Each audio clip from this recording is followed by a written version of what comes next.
Excusez-moi, je viens d'entendre votre discussion et je me posais une question. L'inclusion scolaire, c'est quoi? Eh bien, ma chère, l'inclusion scolaire consiste à prendre en compte les singularités des élèves qui sont inscrits dans des classes normales, dites de rattachement. L'objectif ici est de favoriser la réussite des enfants, que ce soit dans leur vie sociale, citoyenne ou professionnelle.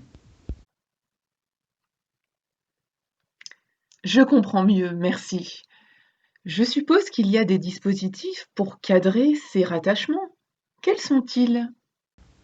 De nombreux moyens pour l'inclusion scolaire ont vu le jour ces dernières années. Ulysse, UPE2A. Quelles pourraient être les raisons de ce développement? Je l'ignore. Fred, pourrais-tu te renseigner? Eh bien, je me trouve devant la bibliothèque de l'INSPE et c'est là que je compte trouver la réponse à cette question. Merci Fred. À tout à l'heure. Alors, Jamy, l'inclusion scolaire est un principe de droit depuis le vote de la loi du 11 février 2005, qui est la loi pour l'égalité des droits et des chances, la participation et la citoyenneté des personnes handicapées. Plus récemment, la loi pour une école de la confiance, promulguée le 28 juillet 2019, veut créer un grand service public de l'école inclusive en prenant en compte la singularité des élèves et leurs besoins éducatifs particuliers, mais aussi en améliorant la formation et l'intégration des AESH en créant des pôles inclusifs d'accompagnement localisés. Sur ce, je rentre. Chauffe, Marcel! C'est donc plutôt récent, à ce que je vois. Si j'ai bien compris, l'inclusion, c'est l'intégration des élèves à besoins spécifiques dans un établissement scolaire classique? Attention, l'intégration et l'inclusion sont deux concepts souvent confondus, mais de grandes différences opposent ces deux termes. Contrairement au concept d'intégration scolaire, le concept d'inclusion scolaire exige l'adaptation du système éducatif aux besoins particuliers des élèves. Un élève qu'on intègre est un élève qui doit s'adapter à la norme. Un élève qu'on inclut est un élève pour lequel la norme s'adapte. D'ailleurs, à ce propos, je me trouve avec deux éminents chercheurs en sciences de l'éducation. Pouvez-vous nous éclairer sur ce concept encore méconnu qu'est l'inclusion? L'inclusion ne se limite pas à la simple présence physique d'un élève à besoins spécifiques en enseignement ordinaire, mais concerne également et surtout les mesures que l'école ordinaire met en place pour favoriser l'apprentissage et la socialisation de cet élève. Une des mesures mises en place pour inclure un maximum d'élèves est la différenciation pédagogique, qui est un objet de réflexion de longue date en sciences de l'éducation. En effet, différencier, c'est avoir le souci de la personne sans renoncer à celui de la collectivité. Être en quête d'une médiation toujours plus efficace entre l'élève et le savoir. Merci de m'avoir répondu. Au revoir, messieurs. Maintenant que Jamy et nos spécialistes nous ont éclairés sur ces concepts, pourriez-vous nous dire comment vous comptez mener votre recherche? Tout d'abord, je tiens à préciser que nous avons construit et pensé nos outils avant le confinement. Nous avons construit deux outils, dont un questionnaire d'entretien à destination de plusieurs personnes. Les items interrogés sont répartis en 6 catégories.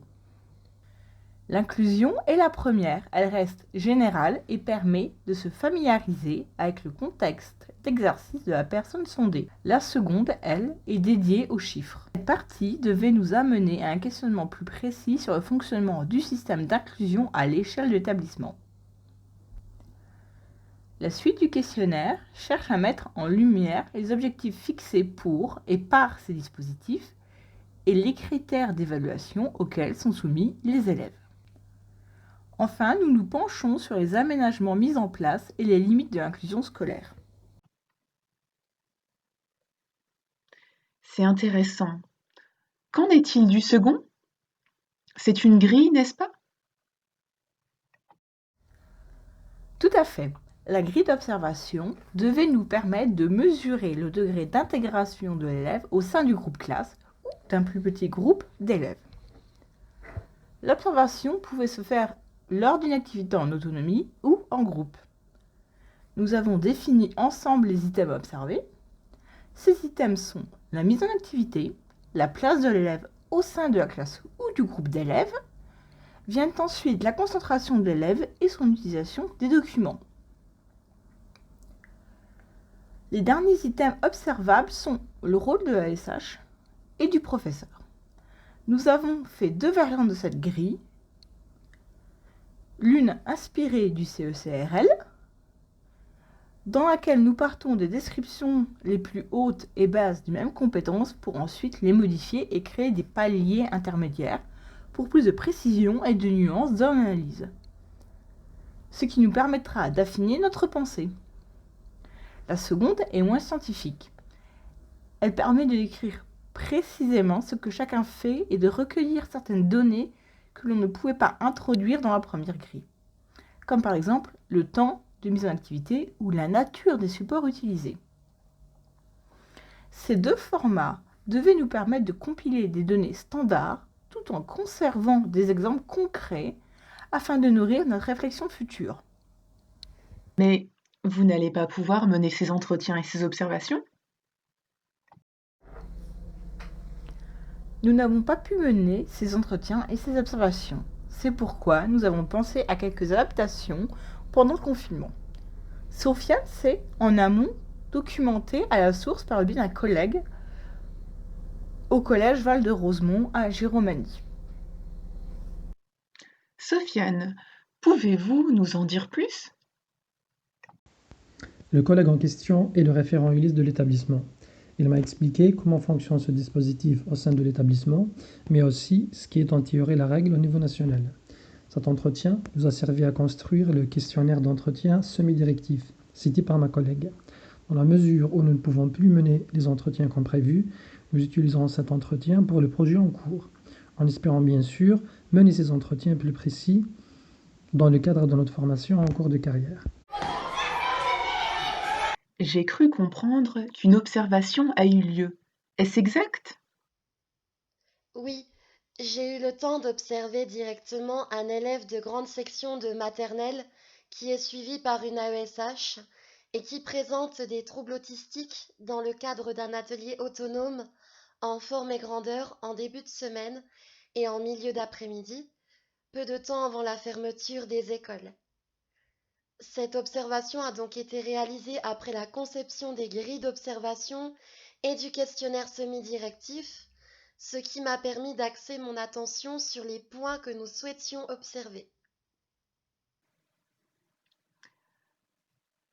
Dans quelle mesure les apports théoriques de cette recherche sont susceptibles de transformer vos pratiques? Je pense pouvoir répondre au nom de mes collègues sur ce point. La grille d'observation directe nous a permis de mettre en place la différenciation pédagogique, notamment lors d'heures de décloisonnement en mathématiques. Benjamin a ainsi pu observer un élève de grande section de maternelle qui est suivi par une AESH et qui présente des troubles autistiques. En effet, j'ai observé cet élève dans le cadre d'un atelier autonome en forme et grandeur. C'était en début de semaine et en milieu d'après-midi. Cette observation a mis en lumière les difficultés de cet élève, à savoir de grandes difficultés pour entrer dans l'activité, une absence de communication avec les autres élèves, un temps d'attention et de concentration inférieur à 2 minutes.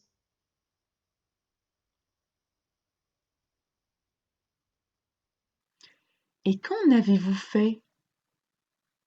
Si vous avez eu le temps, bien sûr. Les recherches sur la différenciation pédagogique nous ont amenés à prendre en considération la diversité de nos élèves et d'adapter la forme et le contenu de nos activités. J'ai différencié les supports et le contenu de l'activité de cet élève la semaine suivante. La différenciation pédagogique a été construite avec l'élève qui a ainsi pu exprimer ses goûts et parler de ses difficultés. Cet élève a besoin de la présence continue de l'enseignant pour entrer dans la phase de recherche de l'activité, puis pour utiliser les supports et comprendre leur utilité en vue de produire des résultats.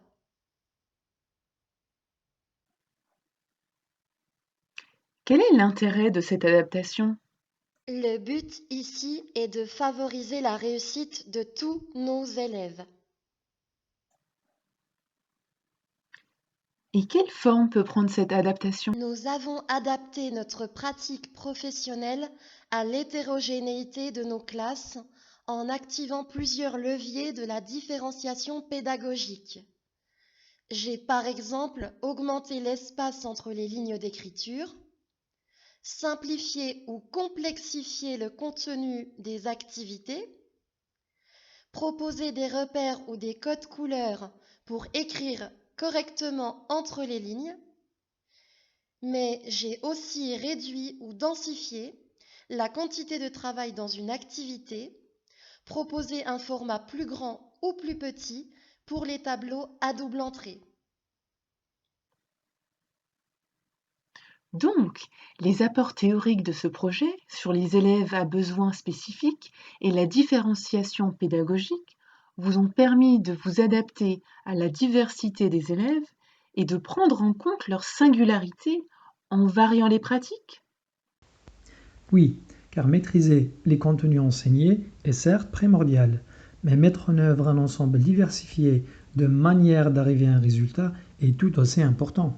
Cela passe donc par l'aménagement des tâches pour les rendre accessibles, sans pour autant abaisser le niveau de ces dernières.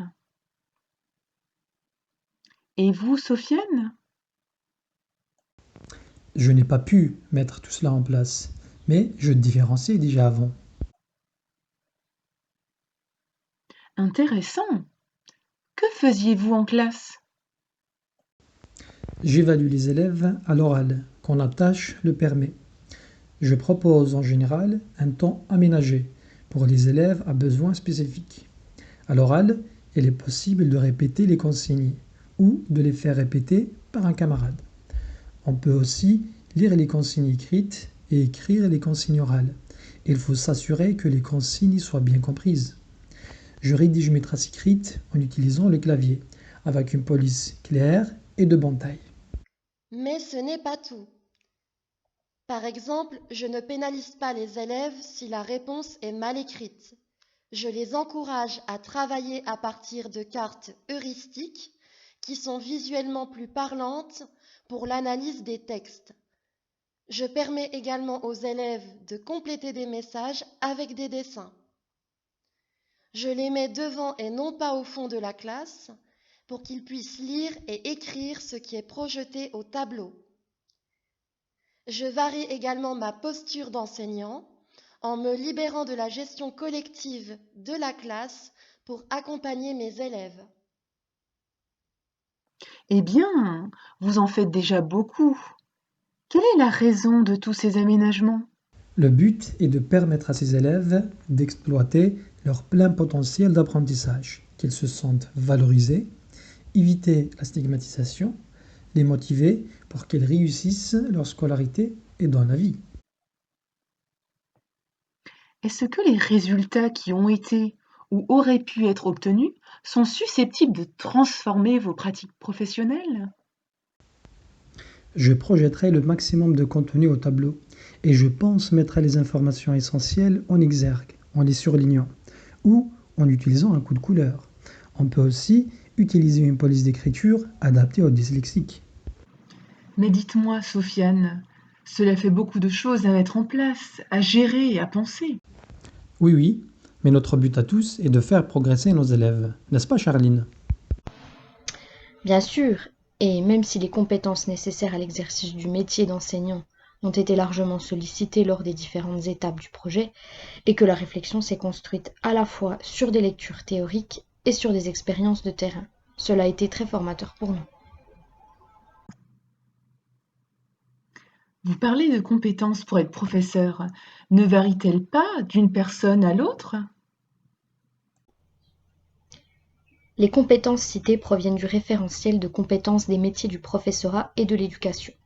Les compétences mobilisées concernent aussi bien les compétences communes à tous les professeurs et personnels de l'éducation que les compétences communes à tous les professeurs. Je vois. Merci. Quelles compétences du métier d'enseignant ont été sollicitées par l'ensemble de la réflexion? Connaître les élèves et les processus d'apprentissage est essentiel afin de proposer un cadre rassurant et enrichissant pour tous les élèves. Nous avons dû construire, mettre en œuvre et animer des situations d'enseignement et d'apprentissage prenant en compte la diversité des élèves. La qualité de la prise en compte des élèves doit être la même qu'il s'agisse d'élèves à besoins spécifiques, à besoins éducatifs particuliers et d'élèves étiquettes ou ordinaires. Nous avons organisé et assuré un mode de fonctionnement du groupe favorisant l'apprentissage et la socialisation des élèves et leur intégration dans la classe ou dans le groupe de travail. La concentration des élèves en classe est également un axe étudié dans ce projet. Il n'existe pas d'élèves sans besoin à prendre en compte. Je suppose que prendre en compte la diversité des élèves est une priorité en vue d'adapter les contenus, les gestes professionnels. Et pour mieux transmettre les savoirs, il s'agit également d'agir en éducateur responsable et selon des principes éthiques, comme par exemple ne pas ignorer les élèves en danger et leur venir en aide pour les accompagner au mieux.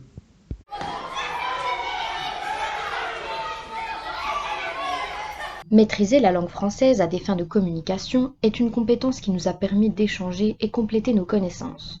Lors de nos échanges, l'utilisation d'un langage clair et adapté a permis de préciser nos grilles d'observation et de mener un entretien. De plus, la maîtrise de la langue orale et écrite est un objectif à atteindre pour tous. La différenciation doit ainsi permettre à chacun d'être compris et de se faire comprendre. Pour votre projet, vous avez dû intégrer des éléments de la culture numérique.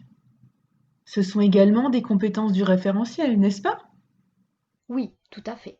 Nous nous sommes également engagés dans une démarche individuelle et collective de développement professionnel, car ce travail en groupe a un impact sur les pratiques professionnelles de chacun, quelle que soit la matière ou le degré. Bonjour Sabine, bonjour Charline. Sofiane vient de me raconter. As-tu déjà parlé de toutes les compétences métiers? Oui, à l'instant. Pourriez-vous peut-être nous dire de manière plus générale les compétences hors référentiel que vous avez sollicitées?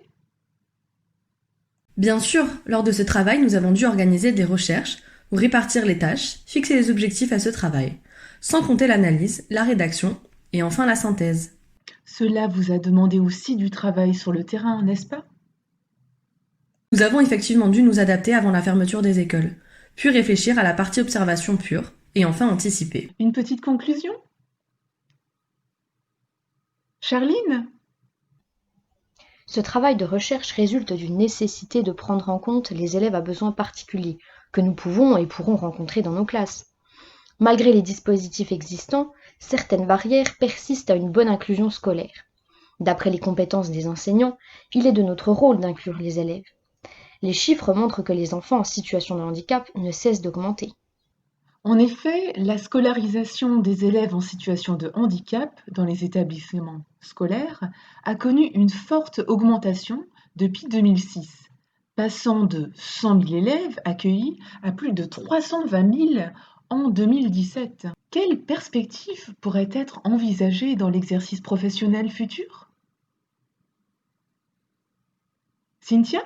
Dans la mesure où nous avons émis des hypothèses sur la façon de faire réussir tous nos élèves, nous souhaiterions, même si tout n'a pas pu être expérimenté cette année, poursuivre ce travail pour notre formation personnelle. Nous aimerions par exemple essayer de nouvelles aides pour les élèves ou de nouveaux outils. Comme nous avons mis en place des grilles d'observation, nous pourrions nous en servir pour juger de la valeur et de l'efficacité de ces supports. De plus, même si les entretiens ne peuvent pas être servis dans le cadre de ce projet, nous les mènerons afin d'en savoir plus sur l'inclusion et les différentes formes qu'elle peut prendre. Cela nous permettra de nous préparer à toute éventualité et de mener un plus grand nombre d'élèves vers la réussite tout en étant bien intégrés dans le groupe classe. Envie de continuer à en découdre à ce que je vois. Emeline? Ce projet tutoré, ainsi que les connaissances que nous avons acquises au travers de son travail, nous amènent aujourd'hui à posséder une meilleure compréhension de ce qu'est l'inclusion scolaire en France. Ces connaissances nous ont permis d'analyser différents dispositifs d'inclusion et de comprendre davantage les élèves qui se cachent derrière ces acronymes. De plus, ce projet nous a permis de développer notre capacité d'adaptation pour venir en aide à ces élèves. Cette capacité est indispensable pour notre avenir professionnel, car l'adaptabilité est le maître mot des enseignants. Ainsi, nous avons pu apprendre à observer, analyser, comprendre et réagir face à des élèves en situation d'inclusion scolaire. Tous ces éléments sont un bagage supplémentaire pour vous lancer dans le métier d'enseignant à plein temps.